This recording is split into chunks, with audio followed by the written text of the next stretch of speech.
So first, I like to start with a good story. A disclaimer, this is a public news piece that we have run at UW, so this is not private information. This story is about Dr. Kara Seith. She is an OB-GYN up in the Northwoods, and she really didn't consider living donation even though she had treated patients with kidney disease until a friend of hers went through the process, and in her eyes, she saw how easy it was and effortless it was. And she thought, I can do this. I'm pretty healthy, I think. And turns out after the evaluation, she was pretty healthy. She was an altruistic donor. She therefore got to generate a voucher. And as we'll talk a little bit later, there are a few nuances and options with the voucher program. So she generated a voucher. One of the folks that she got to name on the voucher was her husband. He does have some kidney disease. They're hoping he never needs a transplant, but by generating this voucher, or golden ticket as I like to call it, her husband should hopefully be set to get a living donor kidney transplant in the future if he ever needs it. So cross your fingers he doesn't need it, but she was able to sort of pursue that dream of hers of being an altruistic kidney donor, but also get her husband some peace of mind, and her as well, for any future needs that he has for kidney transplantation. As you can see here, she is now an official kidney donor athlete. Dr. Seith, she did listen to us and abide by her activity and lifting restrictions for the 8 weeks after her kidney donation surgery. But 2 weeks after that, she went and ran a half marathon. So 10 weeks after kidney donation, she ran a half marathon. And 1 year after her kidney donation, for her 1-year anniversary, she decided to run the Boston Marathon, which is what she's photographed doing here. So she's one of those amazing kidney donor athletes that likes to spread the word that kidney donation doesn't necessarily mean you can't do certain things after surgery. You can still do whatever you put your mind to. All right, we'll talk through the whole process today. Donation, the surgery, the process of being worked up. That way everybody has sort of that knowledge, and we can go forward and spread sort of what the current process looks like and help educate people and answer questions when we're asked questions. So background, of course, we have hopefully 2 kidneys, although we have found folks with either 1 or 3 during our evaluations as living donors. So it is possible to have 1 or even 3 kidneys. And no, if you have 3 kidneys, you can't be a living kidney donor twice. But our kidneys are really performing vital functions for us. We call them beans, lovingly. They don't just filter our blood and help remove waste and excess fluid, although that is their primary function and probably what everybody knows them as. They make our urine out of all the waste products. But they're also really important in controlling the production of red blood cells, helping us so that we're not anemic. They make vitamins and help us grow. And they also are very important in regulating our blood pressure. They release hormones that regulate our blood pressure. And they also kind of act as baroreceptors, pressure receptors in our bodies that recognize when our blood pressure is either too low or too high. And they help to regulate our blood pressure by then releasing hormones to help change it. So even though our kidneys are beans and are urine makers, they actually do quite a lot of things. And so it's really important that we have functioning kidneys in our bodies that can help us live appropriately. Chronic kidney disease is really that spectrum, if you will, between normal, healthy, functioning kidneys and kidney failure, also known as needing dialysis or a kidney transplant to do something. So we have really 5 stages of chronic kidney disease, and chronic kidney disease is a huge problem for American adults. It's about 37 million American adults that have chronic kidney disease, any one of these stages. So it really is, like I said, a spectrum. You can have a little bit of kidney disease and maybe not know it other than a bad lab test result. You might not feel different. You might not act different. You might not urinate different. But There are many different reasons for our kidney disease. There's many different stages, like I said. There's genetic causes, there's modifiable causes, and it doesn't really matter the cause necessarily. We think that living donation is the best option for anybody out there. Those kidneys tend to work faster, longer, and better, is what we like to say. So treatment options for kidney failure. Obviously, we either need to put patients on dialysis to artificially filter out the blood, or give them a transplant. And dialysis is great. It was a wonderful invention and has helped save many lives. It's not perfect by any means, and is really rough on the body. It's a very artificial means of filtering the blood. It also does not give patients those other important factors that kidneys give us, the ability to regulate blood pressure, hormones, and even vitamins and nutrients. So it's not the best, and that's why we really believe strongly in transplantation here at UW Health. It does tend to be a much better option for many people, and helps to sort of add in those extra factors that the kidneys would otherwise give you that dialysis leaves behind. So kidney transplant. In the US, there are well over 90,000 people waiting for a kidney transplant. And as you all are very well aware of, there's two different types. You can get a kidney transplant from a deceased donor or a kidney transplant from a living donor hero. Like I said a few slides ago, those living donor kidneys, I wish everybody could get one. They really do work better, faster, longer. They tend to give people better kidney function after their transplant. They tend to work faster, meaning they tend to work right away as soon as we plug them in during surgery. What we like to see is that as soon as we restore blood flow to that kidney during transplant surgery, the kidney actually starts making urine within a minute or two, believe it or not. So if the kidney is really good, we joke that that kidney starts urinating all over the surgeon during surgery while they're trying to sew in the ureter to drain it to the bladder. So a good kidney tends to urinate on the surgeon before he or she can even sew it in, is our running joke here. But they also tend to work longer, twice as long on average. Living donor kidneys tend to work about 20 plus years on average for folks. And deceased donor kidneys tend to work about 9 to 13 years on average. Obviously, there's a lot of factors that go into how long those kidneys work for, but living donor kidneys tend to last about twice as long for folks. I think our record was about 37 years for a deceased donor kidney here at UW Transplant. So a really good long time for a deceased donor kidney. All right, living kidney donation. Who can donate? Well, my caveat to the first point is that your age should be 18 years or older if they're going to be a directed donor. If the donor is looking to be an altruistic donor, like Dr. Kara Seith I showed you at the beginning of the presentation, we ask that those donors are 21 years or older to be able to give of yourself, but really have nobody in mind necessarily and not have that intimate connection with a potential recipient. We really ask that those donors are 21 years or older. We ask that you are in good physical and mental health. And of course, we live in America in a time of lots of sweets. And so we do consider good physical and mental health with some caveats.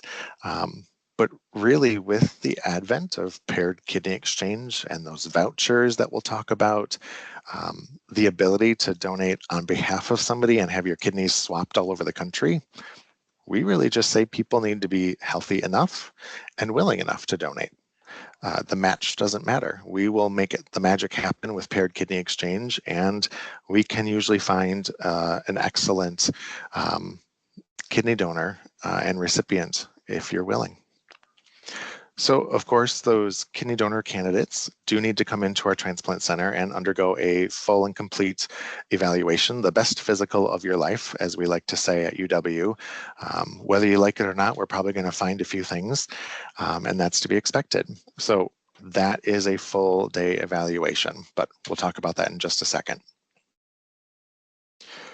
As far as the donor's journey, before we jump into the evaluation component, it's really four pieces, four components, or four stages to that journey, if you will. The journey starts with referring. The donor candidate does have to refer themselves. We can't take a referral from a spouse, a parent, a child. It's really rules put in place to protect those living kidney donors. We need to make sure that they are the ones who are looking to do this, that there's no pressure, no coercion, no payment. But that's a huge component of living kidney donation on our part as the team looking out for the living donor, is to make sure that they're wanting to do this, that they are safe and feeling safe throughout this whole process, and that they understand every component of the process along the way, and that they're comfortable proceeding. So they have to refer themselves. Then it's a full day evaluation. That really involves coming to UW Transplant, undergoing many tests, blood tests, imaging, and getting to speak to essentially every member of our healthcare team. Then comes the donation. It tends to be the nerve-wracking or the exciting part, of course. And then the follow-up. By transplant policy, we follow our living kidney donors for 2 years after they donate. But we are actually excited at UW Health to announce what we call our Living Donor Initiative. And this will be starting right around the middle of the year, around summer. And we are excited that we will be offering to follow our living kidney donors for life. So we are hiring extra staff to make sure that we can follow our living kidney donors for the rest of their life and make sure that they feel like they're supported, that they're getting the appropriate tests done to make sure that their kidneys are okay, or excuse me, their kidney is okay. And really to help partner with their primary care providers and to make sure that we're caring for people for the rest of their life once they've made this decision, and not making them feel like we're dropping them off after 2 years, that their babysitter is still always watching out for them, even though they're growing and leaving the nest. We're always there. All right, referral process. So at UW Health, at least, that's what I can speak to, our referral process is completely online. Of course, if folks don't have access to an online platform, whether it's computer, tablet, smartphone, we are happy to mail out a paper form and even call folks and walk them through it. If you can, we ask folks to apply online at uwhealth.org/canibeadonor. And that really is the best way. It's quick, it's efficient, and it actually also has the ability to rule people out if it's really not safe for them to be considered further as a living kidney donor, whether that's because people have high blood pressure and they're on 4 blood pressure medications. Well, that's probably not safe for them to be a living kidney donor. Whether it's maybe somebody has recent melanoma that is just recently treated. Well, we probably need to wait a year or two to make sure that that's calm and taken care of. So this screening form online does have the ability to rule people out and give them that message right away. Or, of course, most people get passed right through.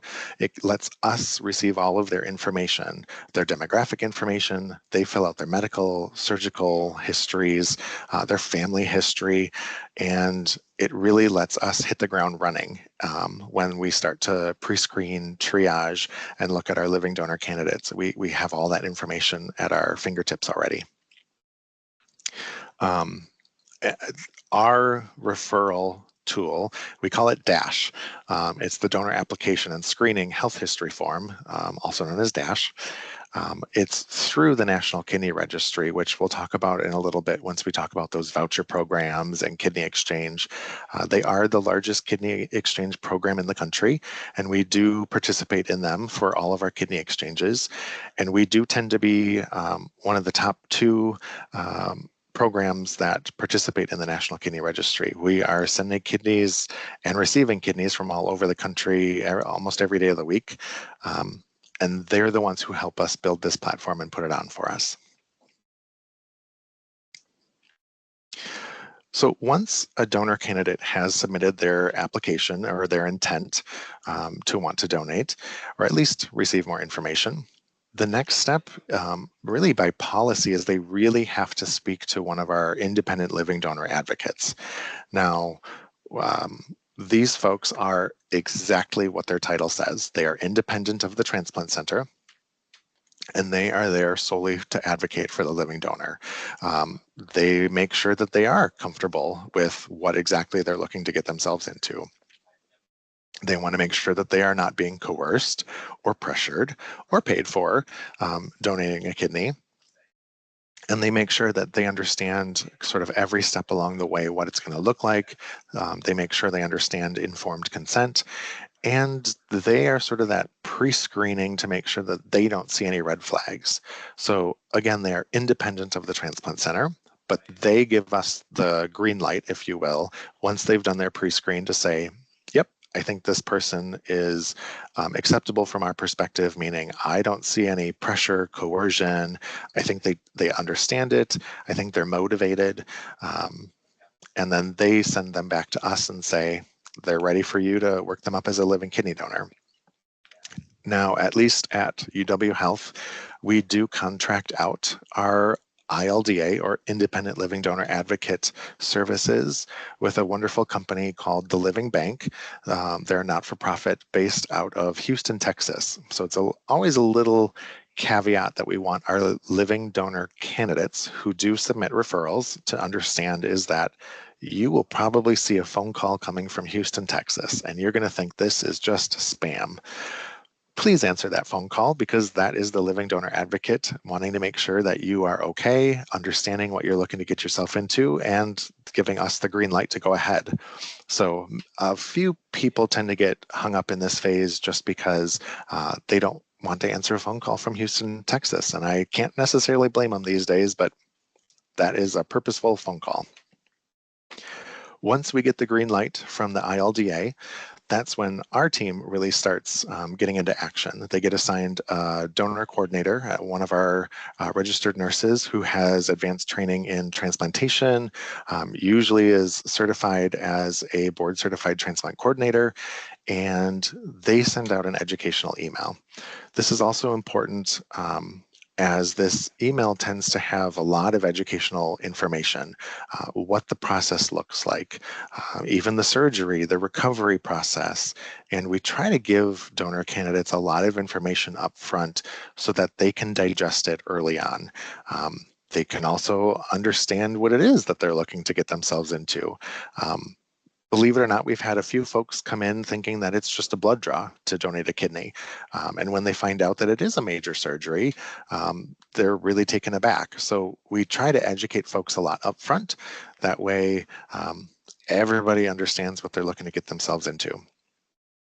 Once they read that email, they respond to their RN coordinator, and they are set up with about an hour-long pre-screen phone call with their transplant coordinator, which really is to go over those health histories that we got online to verify the information. And I'd say it's about 20 minutes of health history taking, but about 40 minutes of a good education. This is what the evaluation day is going to look like when we bring you in. This is what your team is composed of. And this is really the recovery process from being a living kidney donor, and our follow-up process and what we ask you to do. And if everyone's okay with that, we schedule them to come in for an evaluation. My ILDA screening slide, I guess I could probably move it up a slide or two. I sort of talked ahead of myself, if you will, but this is really talking about that UNOS requirement that, again, we have to have folks talk with an ILDA, an independent living donor advocate, before we can move forward. As far as the second phase, once we've scheduled for our donor candidates to come on in for an evaluation, then of course we have to do the evaluation. Like I said before, this is a full day process. And when I say full day, I mean it starts at 7 a.m. and most donor candidates are leaving the hospital around 4 or 5 p.m. It starts usually with blood work. Of course, we like to get the blood work going right away so that we can get it cooking in the lab and get some results back while the donor candidates are seeing all of the specialists during the day. This includes a lot of blood tests, probably more blood tests than anybody realizes we can draw on one human being, but it is safe. Urine testing, of course, and a 24-hour urine collection. So it's the least glamorous part of being a living donor, living kidney donor, is bringing a jug of urine to the hospital that you've been collecting for 24 hours. But it helps us to give a lot of information on your kidneys. So not glamorous, very helpful. Also during the day, you undergo diagnostic studies. We do a chest x-ray on everybody, a 12-lead EKG to look at their heart function, and everybody gets a CT scan done of their kidneys. The CT scan is really great in that we do a 3D reconstruction. So we build a beautiful picture of everybody's kidneys, and that's really so that we can decide a few things. One, are they okay to take one and donate it? And if so, is there a certain side we would want to take? We'll talk a little bit about which side we like to take most often in a little bit, but that's really the point of our CT scan. Sometimes donor candidates also need some heart testing. If maybe they need a stress test because they're over the age of 60 years old, maybe they need an echocardiogram. Sometimes we do cardiac testing, not always. And then, of course, our donor candidates get to meet with everybody on our donor team, which includes one of our kidney doctors, one of our nephrologists, one of our kidney surgeons, our social worker, and nutrition, sometimes health psychology if it's warranted, and of course their RN coordinator. They get to meet them finally face-to-face. And then after that is when ILDA, the Independent Living Donor Advocate, does a follow-up evaluation phone call just to make sure that they are comfortable with the evaluation day. After all of that, hopefully we've gathered as much information as we need, and we take our patients to what we call donor review committee. We meet every Wednesday at UW Health, every Thursday for our kidney donors, and we're usually meeting for an hour, hour and a half to discuss our potential donors. And this is when everything is presented to all of our team members. So all of the kidney surgeons that come, all of the nephrologists that come, all of our donor coordinators, the independent living donor advocates come and be sure to voice any concerns they have. And it's really a committee decision as to whether or not these patients, these donor candidates, are appropriate to move forward to donate a kidney. So obviously the answer could be yes, you're great, let's schedule surgery. Obviously, the answer could be no. We found a few things during your evaluation that really make us concerned for your long-term health, and we probably shouldn't consider you as a kidney donor. Or sometimes the answer could be maybe, which kind of sounds odd, but usually the maybe is either we'd like for you to work on a few things, weight loss, health, exercise, and see if you can get either your blood pressure down, your blood sugars down, or sometimes it's a maybe because maybe your CAT scan showed us a cyst on your liver, and we just want to get an ultrasound of your liver to make sure it is just a simple, silly cyst and nothing more to be concerned about. So sometimes the maybe comes out of committee, and it's usually because we need more testing. All right, as far as donation, the majority are done laparoscopically. Something new and exciting that has happened since I spoke to many of you last year is we have started a robotic program at UW Health for our living kidney donors. So we have just started that in February, so it's been a couple of months now, and we are doing many of our kidney donors robotically, which has really helped increase the safety of the surgery, if you will. It sounds odd that laparoscopic wouldn't be safe because laparoscopic was invented to be safer than open surgery. Instead of cutting somebody down the middle of their abdomen and having full visualization for the surgeon, we started doing things laparoscopically, where we make a few poke holes in the abdomen and we put cameras in and we use tools to do some of the surgery. Robotics has advanced that even further in that, believe it or not, the surgeon doesn't even stand at the bedside during surgery anymore.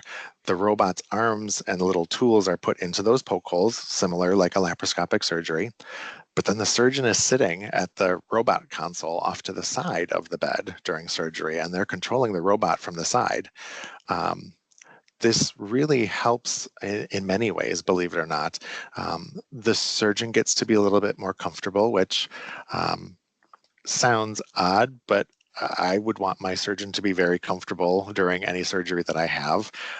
Instead of standing and staring either straight down and straining their neck, or even staring up at a TV screen that's showing what's going on inside the body, they get to sit very ergonomically at the robotics console and sort of see exactly what's happening real time and have very minute control, very fine motor control with the robot console. And it really has allowed the surgeons to move the tools and instruments inside the body in ways that we can't move when we have laparoscopic tools inside the body. Laparoscopic tools, as you can imagine, are very straight, and you stick them inside of the body, and they're very limited in the movement that you can make, whereas the robotic tools have tons of different apertures and arms and revolving connections at many different points along their connections. So once they're inside the body, they could essentially turn completely 360, spin multiple different ways, and it allows the surgeons to have so much more fine motor control inside the body during surgery. So surgery actually is easier, believe it or not, robotically, and tends to be a lot safer because there's so much more control. It's still about the same amount of time in surgery, whether it's laparoscopic or robotic. It tends to be about 3 to 4 hours long. Most of our donors go home the next day, which is something we're very proud of here at UW, sending folks home the next day. And we usually say you're going to want about 4 to 6 weeks off of work. Now, of course, that depends on what you do for work. If you work construction, you're probably going to want more time off of work. If you have more of a remote or a desk style job, I don't recommend it, but we've certainly had patients working right after they wake up from surgery from their hospital bed. Again, I highly don't recommend that, but if you want to do it, you can do it. And then, of course, there's an 8-week lifting restriction, nothing heavier than 10 pounds, please. And that really is the same based on whether it's robotic, laparoscopic. The only way it changes is if the surgery has to be done in an open approach.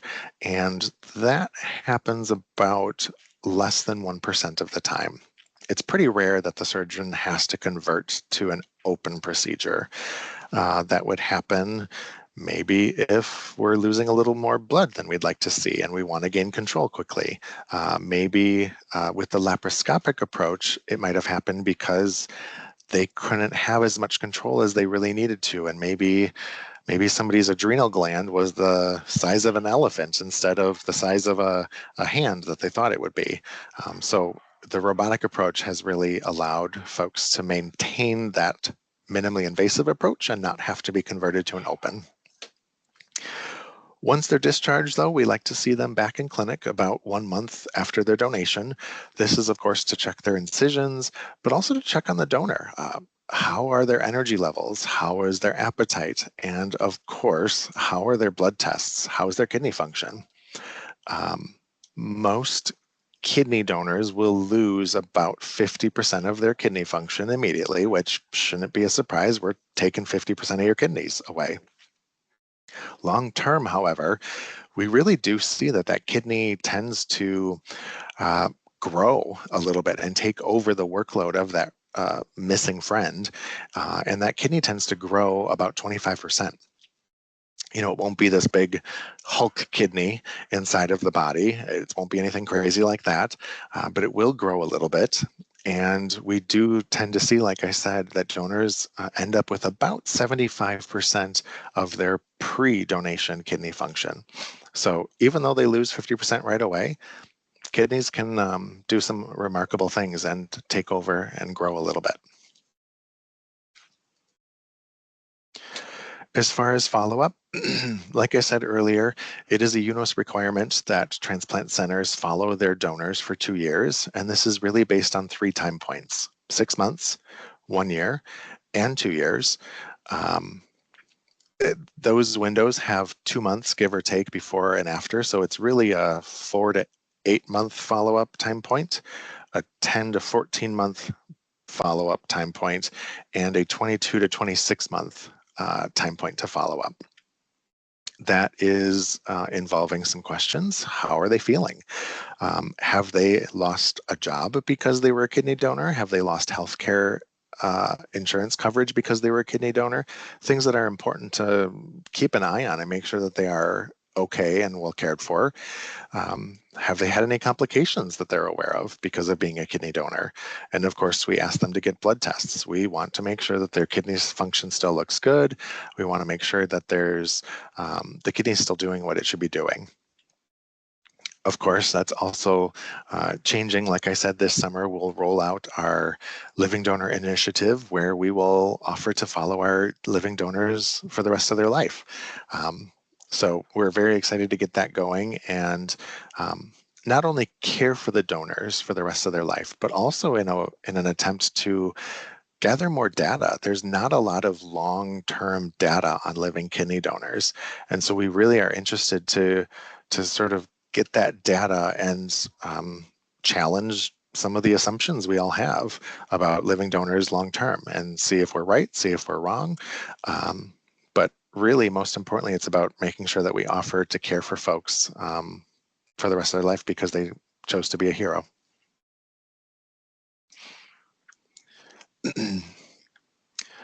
All right, compatibility. Let's talk about the options. So, like I said before, if you're healthy enough and willing enough, we can make it happen. It really doesn't matter about the matching anymore.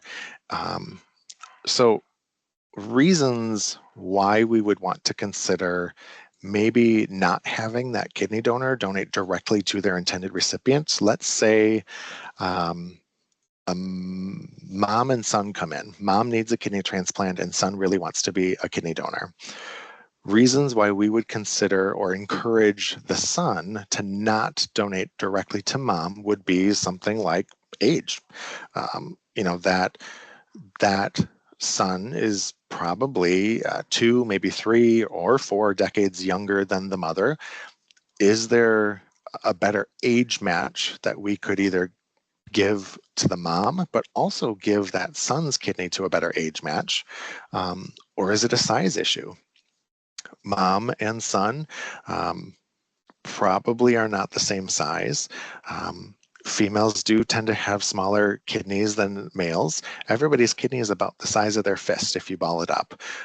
It tend not to be very big, but everybody's kidneys are different sizes. So if I were mom, I might not need all the horsepower that my son's kidney could give. Or let's say the roles were reversed and it was maybe a daughter looking to give to a father.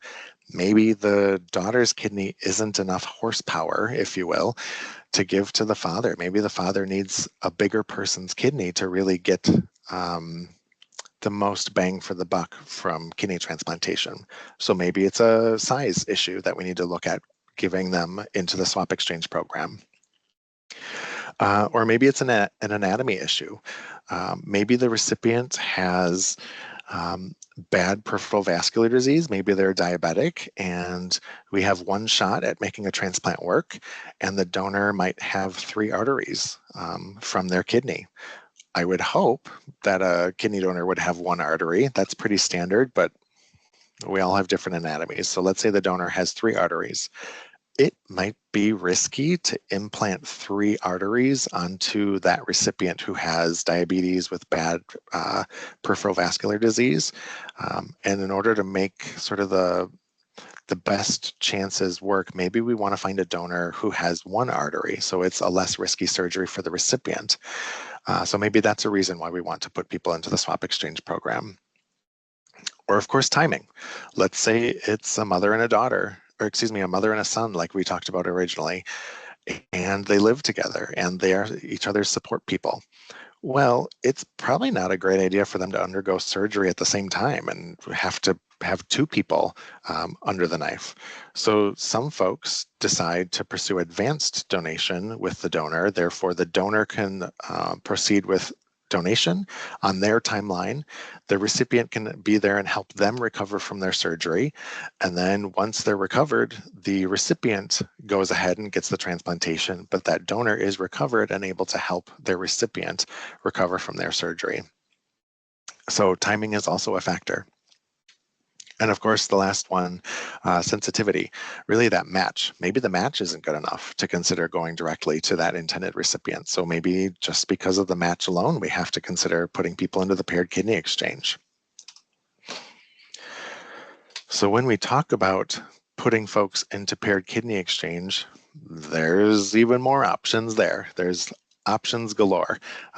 What I like to tell donors these days is, if you are healthy and willing enough to donate, but have some stipulations or timeline issues, we can make it work. There's a lot of different options. There is something called compatible share over on that right upper shape there. Compatible share is really when folks might be okay to donate directly to their intended recipient, but maybe we could do better. So maybe their match is not great, but not enough to preclude them from donating directly to their recipient. Or maybe it's an age issue and we want to say, maybe we could find a better age match for you. But you could theoretically donate directly to your intended recipient. Some people decide to go into paired kidney exchange as a compatible share pair and say, maybe I'll give you 3 months to see if you guys can find us something better. Maybe I'll give you 6 months to see if you can find me something better. Otherwise, I can donate directly to my intended recipient. And, in 6 months, if there's nothing better out there, we'll just proceed with surgery. Sometimes you don't get that choice, of course. There are many times where that choice is not up for negotiation because either the match is definitely not okay to go, donate directly to, but sometimes there is a choice, and sometimes folks decide to go into compatible sharing and see if they can find something better. There's also advanced donation on the left. This is that example that I gave you about the donor proceeding in advance, where maybe it's a timing issue. Maybe it's a teacher and they have the summer off and they really want to take advantage of not having to take time off of work. They get the summer off to recover and donate. So I need to donate during the summer. Even though my recipient isn't quite ready yet to undergo surgery, I need to donate now. Well, that's okay. Then that generates that voucher that you see on the bottom there, the voucher program. So those vouchers are really those golden tickets that I was talking about before. Or, of course, folks could go direct and directly donate to your intended recipient. We do still offer some great protections for our donors who donate directly. We call it Donor Shield. And Donor Shield is really Multifactorial. It helps donors get lost wage reimbursements, even reimbursement for their travel to the hospital, their hotel stay the night before surgery, reimbursement for childcare while they're in the hospital, even reimbursement for pet care while they're in the hospital, reimbursement for donor complications.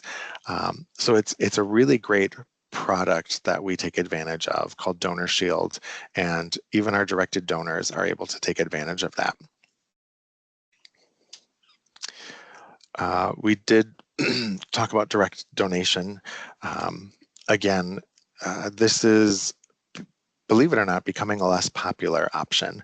Prior to about 4 or 5 years ago, most of our living donor pairs proceeded as direct, about 75%.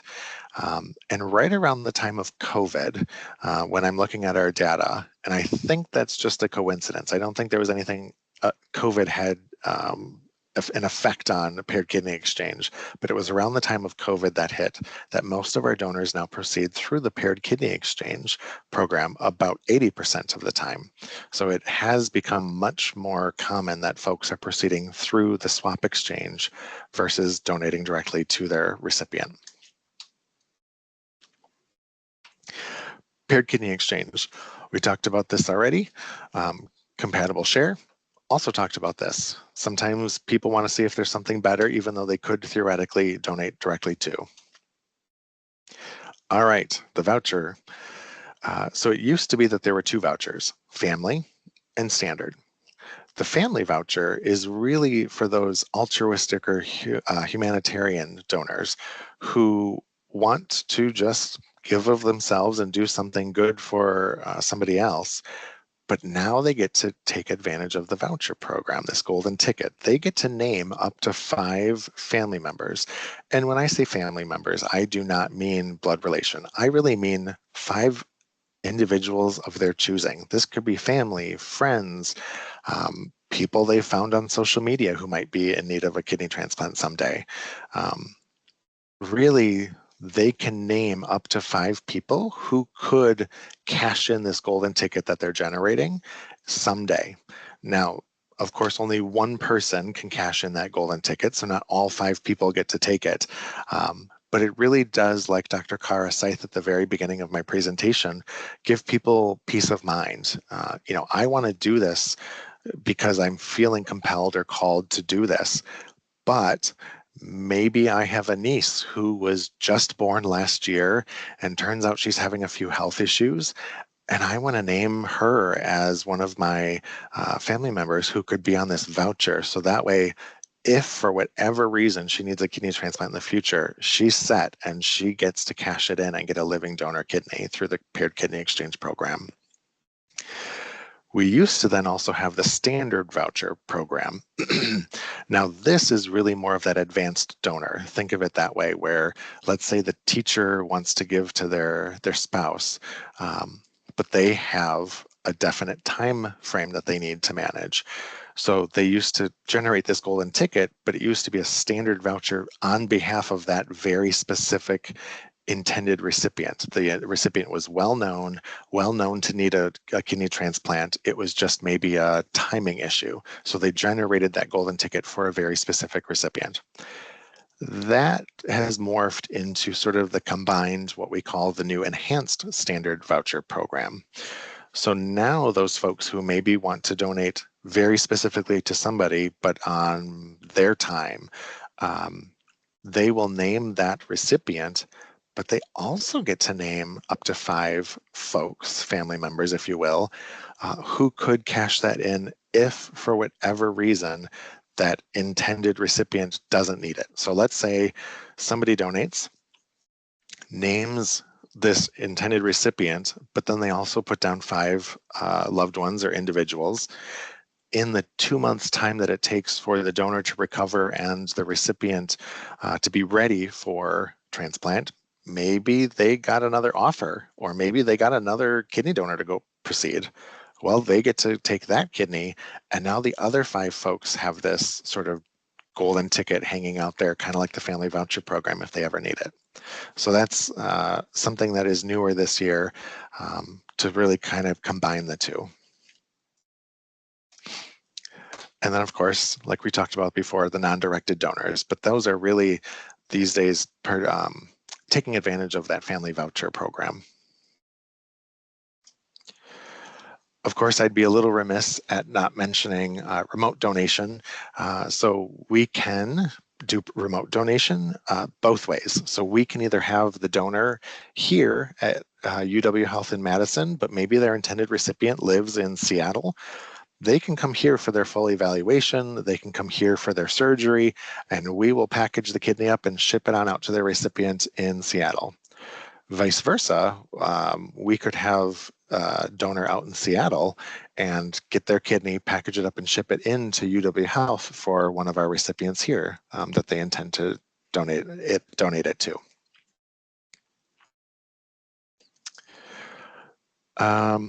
A few slides about how you could go about finding a living donor. And this really has to talk about the champion program, what we like to call it. So let's say somebody wishes to be a living donor, but they're ruled out.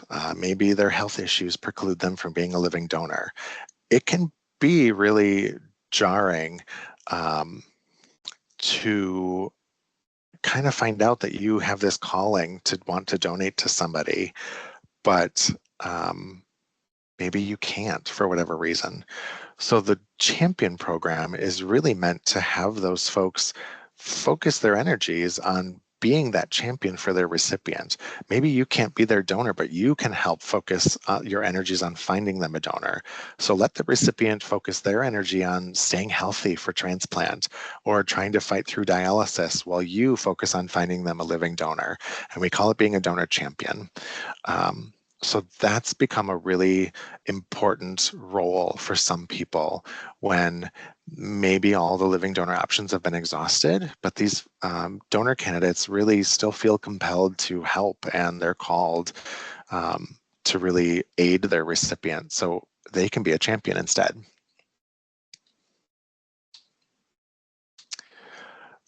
Some of the things that a donor champion can do, well, they can do pretty much anything except donate a kidney. They can talk to others about living donation. They can send emails. They can write letters. They can post on social media. They can do anything and try to focus their energies on finding that living donor for their recipient so that their recipient doesn't have to. Lots of great websites out there. Lots of great information. Again, our website is uwhealth.org/transplant. The application for living donation is uwhealth.org/can-I-be-a-donor. Tons of good information. And a fun fact that I'll leave you with, you can also donate part of your liver at UW. Believe it or not, we've had now 6 double donors at UW that have at one point donated a kidney, at another point donate part of their liver. The liver fully regenerates, so it's a very different process than kidney donation, and that's a very different talk that I won't bother you with today. But there have been so far 6 in our history at UW of being double organ donors. So between living donation, donor championship, there's a lot you can do for folks. And then just ending on a great story like we started. If anybody has been to our new clinic at UW Health, this is our donor wall that we like to commemorate all of our living donors on. So it is multicolored in theme. This is the backside. So every year we change out the discs and honor the previous year's living kidney donors and living liver donors. And on the front side, which I don't picture here, is an interactive screen where people can actually search for themselves or their stories and look up photos. So just a really great aspect of our transplant clinic is trying to honor those living donor heroes. And pictured here is Keith, who donated a kidney to his friend Jeff. They're both doing incredibly well. And you can see here, Keith donated in 2020 and is remembered on our living donor kidney wall. And with that, I will wrap it up. Thank you. Excuse me. Thank you so much, Scott. We do have a couple questions in the chat. if you can touch on those before we go into the next phase. Is the Advanced Voucher Program a legally binding document? Can it be modified by the living donor if he or she wants to change their family members? Yeah, that's a really great question, Cindy. So it cannot be modified once the donation has taken place. So that's why it's very important for that donor to fill it out beforehand. In fact, we will not proceed with surgery until that voucher is filled out. It cannot be modified afterwards. There's pros and cons to that, but I think the thought was that we didn't want people to feel coerced into needing to change names if somebody new came into their life and pressure them into it. So no, it cannot be altered after the donation. And then the other question is, do you offer any specialized education for partner spouses or support people for the potential living donor during the evaluation process? That's a really great question as well. I wouldn't say anything in particular, but we always try to mandate, but we don't mandate. We really highly encourage that the donors and their bring along a support person and their loved ones so that they are there to hear the exact same information.